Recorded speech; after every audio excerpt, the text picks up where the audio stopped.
국회 본회의에 검사 사인에 대한 탄핵소추안이 회부되었는데요. 더불어민주당 김용민 의원은 유달리 검찰에서만 정치적 발언을 하고 있다며 비판의 목소리를 높였는데요. 김 의원 설명에 뒤이어 차례대로 검사 탄핵소추안 법사위 회부 동의권에 대한 표결이 시작되었는데, 그런데 이 과정에서 눈에 띄는 기권표가 나와 화제인데요. 헌법에 따르면 대한민국에서는 검사라는 특수 계급이 존재할 수 없습니다. 그렇기 때문에 검사라고 해서 특혜를 받아도 안 되고 검사가 아니라는 이유로 차별을 받아서는 결코 안 될 것입니다. 그러나 최근 검찰 조직의 행태를 보면 모든 검사는 법 위에 평등하다가 맞는 말인 것 같습니다. 검찰 조직은 기소권과 공소권을 양손에 쥔 채 온갖 범죄를 저지르며 대한민국의 어렵게 꽃피운 민주주의의 근간을 뒤흔들고 있습니다. 이런 행태를 막기 위해 오늘 발의한 검사 탄핵안을 국회법 제130조에 따라 법제사법위원회에 회부하여 철저히 조사할 것을 제안드립니다. 피소추자 검사 4명의 헌법과 법률 위배 사항에 대해서 간략하게 말씀드리겠습니다. 첫 번째, 피소추자 검사 강백 씨는 검찰청법상 검사의 직접 수사 범위를 넘어선 명예훼손죄 사건에 대해서 수사를 하면서 직권을 남용했습니다. 한편 이런 수사를 통해서 언론을 통제하고 언론의 자유를 침해해 왔습니다. 한편 피의사실 공표와 직무상 취득한 비밀을 누설한 범죄 혐의도 의심되고 있습니다. 둘째, 피소추자 검사 김영철은 국정농단 사건에서 최순실의 조카인 장시호에게 허위 증언을 연습시키고 이를 법정에서 실제로 증언케 하는 등 모해 위증을 교사했습니다. 또한 개인에 대한 수사 진행 중에 취득한 정보를 활용해서 별건 수사를 자행하는 것은 물론 검사에게 권한이 없는 정당법 위반 혐의까지 확대 수사하며 직권을 남용했습니다. 거기에 더해 피소추자는 김건희 여사에 대한 봐주기 수사를 자행해 왔습니다. 코바나 컨텐츠 불법 협찬 사건, 삼성전자의 아크로비스타 불법 전세권 설정 사건, 도이치모터스 주식 저가 매수 사건 등 김건희 여사가 연루된 사건에 대해서는 단 한 번의 소환 조사 없이 서면 조사만으로 무혐의 결정을 내렸습니다. 이는 검사로서의 직무를 유기한 것이고 정치적 중립을 위반한 행위입니다. 셋째, 피소추자 검사 박상용은 2019년 울산지방검찰청 간부식당에서 음주를 한 후 공용물을 손상하는 죄를 저지르며 국가공무원의 명예를 실추시켰습니다. 한편 개인에 대한 비리를 수사하면서 야권 인사에 대한 과도한 수사, 위법한 수사를 진행했다라는 의혹을 받고 있습니다. 공범들을 수사함에 있어서 분리수사 원칙을 위반한 채 피의자에게 술과 음식을 제공하고 그리고 변호인을 참여를 제한하는 신문을 진행하였습니다. 한편 모해 위증을 교사하는 등 검사의 직권을 남용했고 검사 출신 변호사를 소개해 허위 진술을 유도하는 등 변호사법 위반 행위도 자행했습니다. 나아가 검찰에 협조한 피의자들에게는 북한 인사를 위법하게 접촉했음에도 불구하고 이에 대한 수사와 기소를 진행하지 않아 직무를 유기했습니다. 넷째, 피소추자 검사 어미주는 한명숙 전 국무총리 뇌물수수 사건에서 재소자들에게 위증을 교사하는 등 심각한 불법 행위를 자행했습니다.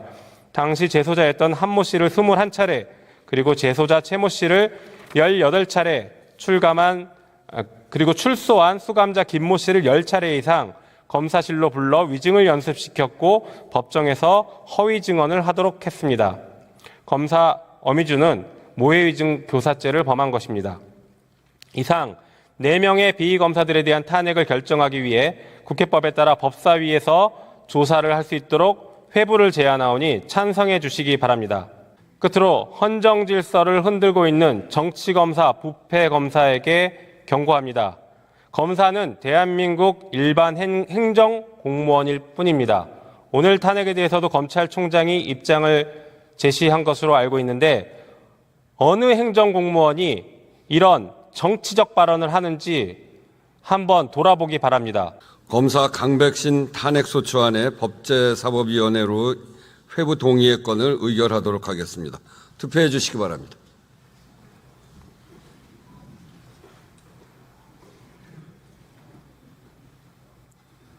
투표를 다 하셨습니까? 그러면 투표를 마치겠습니다. 투표 결과를 말씀드리겠습니다. 재석 161인 중 찬성 158인 기권 3인으로서 검사 강백신 탄핵소추안의 법제사법위원회의 회부 동의의 건은 가결되었음을 선포합니다. 자, 여러분들은 지금까지 이런 뉴스들을 보게 되면 어떤 생각이 드셨나요? 제가 항상 여러분들께 뉴스만 평소에 잘 챙겨보셔도 돈이 된다, 돈을 벌 수 있다라고 말씀을 드렸는데요. 그 이유가 뭐냐 하면 제가 지난 3월 초에 여러분들께 뭐라고 말씀을 드렸죠? 지금은 데이터 센터에 대한 관심이 높아지고 있기 때문에 데이터 센터 산업에 주목해야 한다. 뉴스만 보고 끝내지 마시고 투자 쪽으로 한번 생각해 보셔야 한다 라고 말씀을 드렸습니다. 그리고 나서 이런 썸네일들을 뉴스를 통해서 많이 보셨을 텐데요. 이런 데이터 센터 산업이 이슈가 됐을 때 정보에 민감한 부자들은 어떻게 생각할까요? 데이터 센터 관련주는 뭐가 있는지, 어떤 종목이 나에게 돈을 벌어다 줄 수 있는지를 생각한다고 말씀을 드렸죠? 그 이유가 뭐냐 하면 부자들이 봤을 때는 이슈가 곧 돈으로 이어지고 이런 이슈들이 돈을 벌어준다는 경험적 확신이 있기 때문에 부자들은 항상 이런 사회적 이슈들을 관심 있게 챙겨본다고 말씀을 드렸습니다. 실제로 제가 지난번에 시청자분들과 함께하는 주식으로 수익 내기 이벤트를 진행했었는데요. 당연히 100% 무료로 진행했고 여기 보시면 저한테 구독이라고 문자 남겨주신 모든 시청자분들께 이렇게 데이터 센터 관련주 중에 가장 급등할 확률이 높은 삼화전기 딱 한 종목을 여러분들에게 추천을 드렸어요. 그러면서 여기 나와 있는 대로 정확하게 얼마에 사야 하는지, 그리고 어느 정도 올랐을 때 팔아야 하는지 이런 부분들까지 자세하게 알려드렸었는데 결과가 어떻게 되었죠? 오른쪽을 보시면 아시겠지만 제가 3월 6일에 문자로 이 삼화전기를 소개해드리고 나서 주가가 이렇게 3배 넘게 급등이 나왔습니다. 그래서 당시에도 굉장히 많은 분들이 제가 드린 삼화전기로 수익을 내셨을 텐데요. 다시 한번 축하드린다고 말씀을 드리고 이번에도 마찬가지입니다. 최근에 이슈가 되고 있는 것이 에너지 신산업이고 시간이 지날수록 에너지 신산업에 대한 관심이 증폭되고 있기 때문에 관련 종목들이 부각받을 수밖에 없다. 그 중에서도 에너지 신산업 대장주 한 종목에 돈이 몰릴 것이다. 당연히 우리가 이쪽으로 생각해야 한다는 겁니다. 그래서 이번에도 지난번과 똑같이 저에게 구독이라고 문자 보내주시면 제가 에너지 신산업 관련주 중에 앞으로 대장주 역할을 하면서 주가가 가장 크게 급등할 한 종목을 구독자분들에게 문자로 종목명과 사고 파는 시점을 모두 알려드리겠습니다. 그래서 여러분들이 주식으로 돈 버는 연습을 한번 해보시라 이렇게 말씀을 드리고, 지금 이 영상을 보시는 시청자분들 중에 나도 이번 종목이 궁금하다 하시는 분들은 누구나 상관없이, 그리고 어느 시간대나 상관없이 부담없이 이렇게 상단에 제 번호를 항상 남겨놓고 있습니다.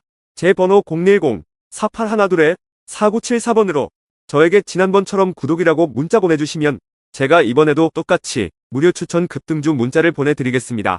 이해되시죠? 그래서 제 번호 010-4812-4974번으로 구독이라고 문자 보내주시면 여러분들이 직접 뉴스를 통해서 돈 버는 연습을 해보실 수가 있는 거고, 제가 돈을 받는 것도 아니고 투자를 대신해드리는 것도 아니기 때문에 부담없이 신청해주시면 되는 겁니다. 그리고 수익이 나면 저는 다른 것은 바라지 않습니다. 제 채널에 구독, 좋아요 한 번씩만 눌러주시면 감사하겠습니다.